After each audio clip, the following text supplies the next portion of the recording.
খবর শুনছেন Hooghly news TV YouTube channel থেকে। প্রথমেই দেখে নেব আজকের শিরোনাম। অনুব্রত জামিন পেতেই বাঘের সঙ্গে তুলনা, ফিরহাদ বললেন টলিপাড়ায় যৌন হেনস্থা রুখতে কমিটি গড়ার ডাক, মুখ্যমন্ত্রীকে চিঠি উইমেন্স ফোরামের।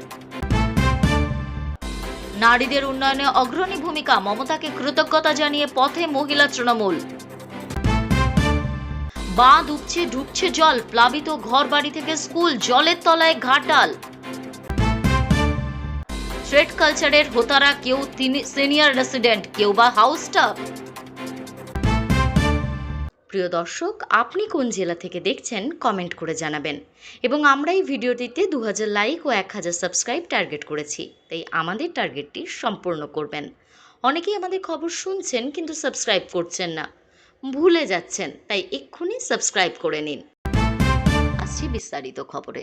গরু পাচার মামলায় অনুব্রত গ্রেফতার হওয়ার পর বীরভূমে দাঁড়িয়ে তাকে বাঘ বলে সম্বোধন করেছিলেন ফিরহাদ হাকিম। এবারেও সেই ধারাতেই অটুট থাকলেন। অনুব্রত মণ্ডল জামিন পেতেই মন্ত্রী ফিরহাদ হাকিম বলেছেন, বীরভূমের বাঘ বীরভূমের বাঘই থাকবে। বাঘ খাঁচায় থাকলে হায়না শিয়ালরা চিৎকার করে, বাঘ খাঁচা থেকে বেরোলে বিরোধীরা পালিয়ে যাবে। সিবিআই এর পর ইডি মামলাতেও জামিন পেলেন অনুব্রত মণ্ডল। 18 মাস তিহারে জেলবন্দি থাকার পর শুক্রবার গরু পাচার মামলায় দিল্লির রাইস অ্যাভিনিউ কোর্ট থেকে জামিন পেলেন তিনি। জামিন মেলার পর অনুব্রত মণ্ডল কবে তিহার জেল থেকে নিজের বাড়িতে ফেরেন তার অপেক্ষায় তৃণমূলের নেতা কর্মীরা। এক পুজোর আগে গ্রেফতার হয়েছিলেন, 2 বছর পর আরেক পুজোর মুখে বীরভূমে ফিরতে চলেছেন অনুব্রত মণ্ডল। 2022 সালের 11ই আগস্ট গরু পাচার মামলায় বীরভূমের নিচুপট্টির এই বাড়ি থেকে অনুব্রত মণ্ডলকে গ্রেফতার করেছিল সিবিআই। এই মামলায় পরে তাকে হেফাজতে নেয় এনফোর্সমেন্ট ডিরেক্টরেট। আসানসোলের জেল থেকে অনুব্রত মণ্ডলকে তিহারে নিয়ে যায় তারা। গত মাসে সিবিআই করা মামলায় জামিন পান কেষ্ট, তবে ইডির করা মামলার জন্য জেল থেকে মুক্তি পাননি। অবশেষে 18 মাস তিহার জেলে বন্দী থাকার পর শুক্রবার সেই মামলায় দিল্লির রাইস অ্যাভিনিউ কোর্ট থেকে জামিন পেলেন অনুব্রত মণ্ডল। এই খবর আসার পর বীরভূমে উৎসব শুরু করে দেন তৃণমূলের কর্মী সমর্থকরা। অনুব্রত মণ্ডল ফিরলে বোলপুরে তৃণমূলের জেলা পার্টি অফিসে তাকে কিভাবে আহ্বান জানানো হবে তাই নিয়ে বৈঠকে বসেন জেলার নেতারা। জামিন মেলার পর অনুব্রত মণ্ডল কবে তিহার জেল থেকে নিজের বাড়িতে ফেরেন তার অপেক্ষায় তৃণমূলের নেতা কর্মীরা। আরজিকর কাণ্ডের আবহেই বাংলা ইন্ডাস্ট্রির যৌন হেনস্থার বিরুদ্ধে সোচ্চার হয়েছিলেন রীতাভরী চক্রবর্তী, রূপাঞ্জনা মিত্র, অনিক দত্ত, পিঙ্কি বন্দ্যোপাধ্যায়, সুজয় প্রসাদ চট্টোপাধ্যায়রাও তাকে সমর্থন করেন। এমন অবস্থাতেই সক্রিয় হয়েছিল women's forum for screen worker. ইন্ডাস্ট্রির কাজের পরিবেশ ঠিক রাখার দাবি জানিয়ে চিঠিও দেওয়া হয়েছিল তাদের তরফ থেকে। এবার টলিপাড়ায় যৌন হেনস্থা রুখতে কমিটি গড়ার ডাক দিয়ে মুখ্যমন্ত্রী মমতা বন্দ্যোপাধ্যায়কে চিঠি দেওয়া হলো এই উইমেন্স ফোরামের পক্ষ থেকে। চিঠিতে স্বাধীনভাবে কাজ করা পক্ষপাতহীন কমিটি গড়ার অনুরোধ জানানো হয়েছে। এর আগে ইম্পা, আর্টিস্ট ফোরাম, ফেডারেশন ও টেলি একাডেমি চেয়ারম্যানকে চিঠি দিয়েছিলেন উইমেন্স ফোরাম। সেই চিঠিতে আরজিকর প্রসঙ্গ উল্লেখ করে বাংলা ইন্ডাস্ট্রি, সিনেমা, সিরিয়াল ও ওয়েব প্ল্যাটফর্মে কাজ করা মহিলাদের যৌন হেনস্থার অভিযোগ, নাবালক নাবালিকাদের নিগ্রহের অভিযোগের কথা জানানো হয়েছিল। মুখ্যমন্ত্রীকে দেওয়া চিঠিতেও সেই বিষয়গুলো উল্লেখ করা হয়। এরপরই জানানো হয়, প্রতিকারের জন্য নিয়ম কানুন রয়েছে, তবে তার সঠিক প্রয়োগ নেই। অনেক ক্ষেত্রেই ভুক্তভোগীকে নীরব থাকতে হয়। এর প্রতিকার প্রয়োজন। কর্মক্ষেত্রের সুরক্ষার স্বাস্থ্যকর পরিবেশ দরকার। আর এই কারণেই মুখ্যমন্ত্রীর কাছে এমন একটি স্বাধীন ক্ষমতা সম্পন্ন কমিটি তৈরি করার অনুরোধ করা হয়, যা বাংলা বিনোদন জগতের যৌন হেনস্থা, লিঙ্গভিত্তিক হিংসা ও কাজের অস্বাস্থ্যকর পরিবেশের উপযুক্ত তদন্ত করবে। চিঠিতে উইমেন্স ফোরামের পক্ষ থেকে আবেদন জানানো হয়, কমিটি যেন গ্রাউন্ড লেভেলে কাজ করে। যদি কোনো নিয়ম কানুনের পরিবর্তন বা সঠিক প্রয়োগ প্রয়োজন মনে হয় তা যেন করে। সংবাদ মাধ্যম সূত্রে উইমেন্স ফোরাম খবর পেয়েছে এমন কমিটি তৈরির কাজ ইতিমধ্যেই শুরু হয়েছে। যদি তা হয় তাহলে তাদের পক্ষ থেকে সমর্থন থাকবে, এমনটাই জানানো হয়েছে চিঠিতে। প্রসঙ্গত, ইন্ডাস্ট্রির হেনস্থা রুখতে ইতিমধ্যেই সুরক্ষা বন্ধু কমিটি তৈরি করা হয়েছে ফেডারেশন অফ সিনে technicians and workers of eastern ইন্ডিয়ার পক্ষ থেকে। সাংবাদিক বৈঠক করে এই কমিটি তৈরির কথা জানিয়েছিলেন ফেডারেশন সভাপতি স্বরূপ বিশ্বাস। দেশের একমাত্র মহিলা মুখ্যমন্ত্রী যে রাজ্যে নারীদের ক্ষমতায়নে জোর দেবেন তা স্বাভাবিক, তবে সেই সংকল্প নিয়ে যে পদ্ধতিতে নারী সহায়তার সমস্ত প্রকল্পের বাস্তবায়ন করেছেন মমতা বন্দ্যোপাধ্যায়, সেটা সত্যিই অনন্য নিদর্শন। এর জন্য আন্তর্জাতিক স্তরে স্বীকৃতি পেয়েছেন তার কাজ। খোদ ইউনেস্কোর পুরস্কারপ্রাপ্ত মেয়েদের নিখরচায় পড়াশোনার প্রকল্প কন্যাশ্রী, একেবারে প্রাথমিক থেকে উচ্চতর শিক্ষা। বাংলায় মেয়েদের পড়াশোনার সরকারি প্রতিষ্ঠানে কোনো খরচ লাগে না, আর তা সম্ভব হয়েছে মমতা বন্দ্যোপাধ্যায়ের ঐকান্তিক ইচ্ছায়। এমনই আরো বহু নারী কল্যাণমূলক প্রকল্প রয়েছে এ রাজ্যে, যা বাইরে বহুল সমাদৃত। আর তাই মুখ্যমন্ত্রী তথা দলনেত্রীকে কৃতজ্ঞতা জানিয়ে এবার পথে নামছে মহিলা তৃণমূল নেতৃত্ব। তাদের লিফলেটে রয়েছে সেসব প্রকল্প আর তার সুবিধা পাওয়ার অসীম কৃতজ্ঞতার বার্তা।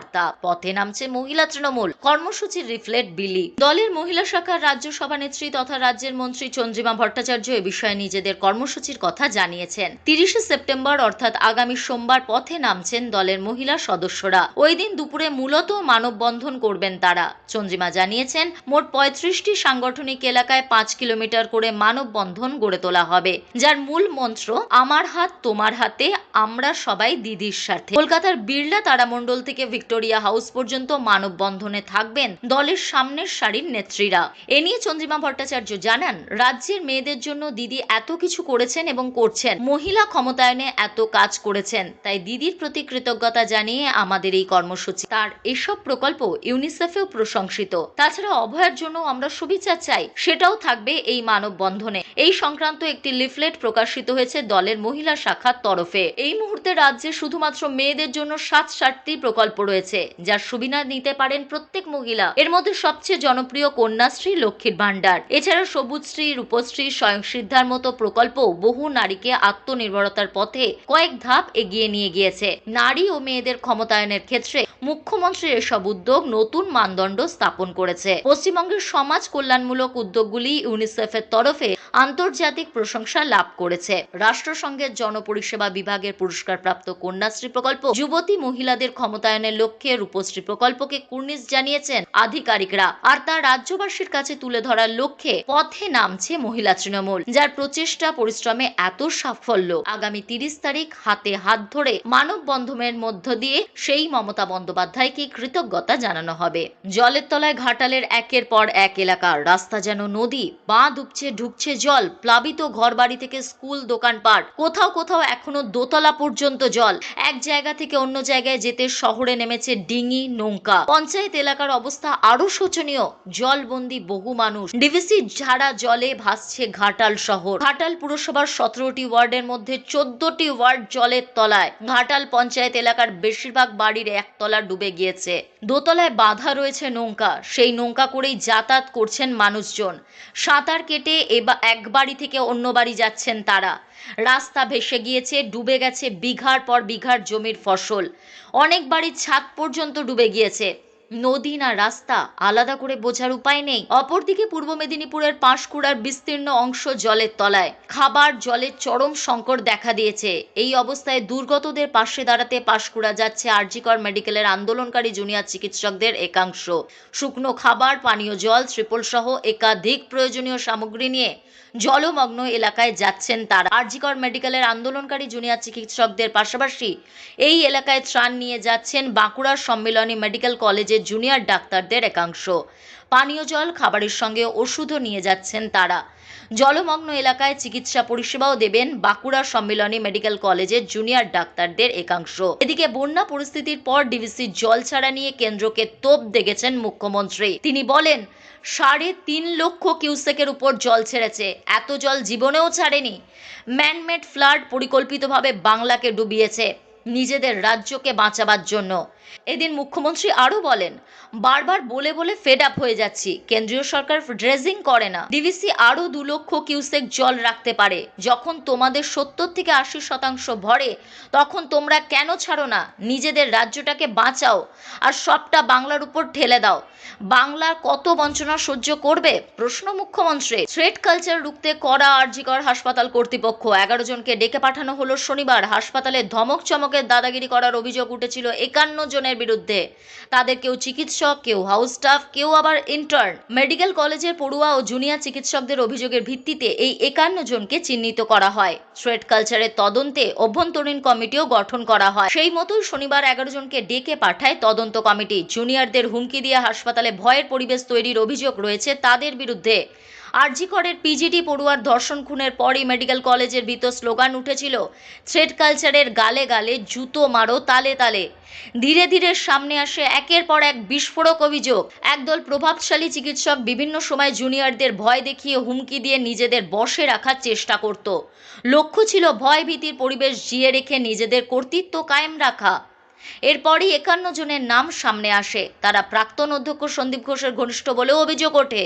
কাউন্সিলের বৈঠকে তাদের বিরুদ্ধে ব্যবস্থা নেওয়ার দাবি ওঠে। আন্দোলনকারীদের দাবি, এই 51 জন সন্দীপ ঘোষের হয়ে আরজি করে থ্রেড কালচার তৈরি করেছিলেন। তাদের কেউ সিনিয়র রেসিডেন্ট, কেউ রিসার্চ সায়েন্টিস্ট মেডিকেল, কেউ হাউস স্টাফ, কেউ বা ইন্টার্ন। তাদের মধ্যে 11 জন এদিন দুপুরে হাজির হন। এমএসভিপি সপ্তর্ষি চট্টোপাধ্যায় বলেন, 51 জনের নাম ছিল। 4টে প্রোটোকল আমরা মানছি। যা অভিযোগ আসছে সবই গ্রহণ করা হচ্ছে, তারপর খতিয়ে দেখা হচ্ছে। এরপর কয়েকজনকে ডাকা হয়েছে। তদন্ত কমিটি যার রেকমেন্ডেশন থাকে আমাদের জানাবে। কলেজ কাউন্সিলের মিটিংয়ে চূড়ান্ত ব্যবস্থার সিদ্ধান্ত হবে। আজ এই পর্যন্তই। ফিরে আসছি নতুন কোনো খবর নিয়ে, ততক্ষণ সঙ্গে থাকুন।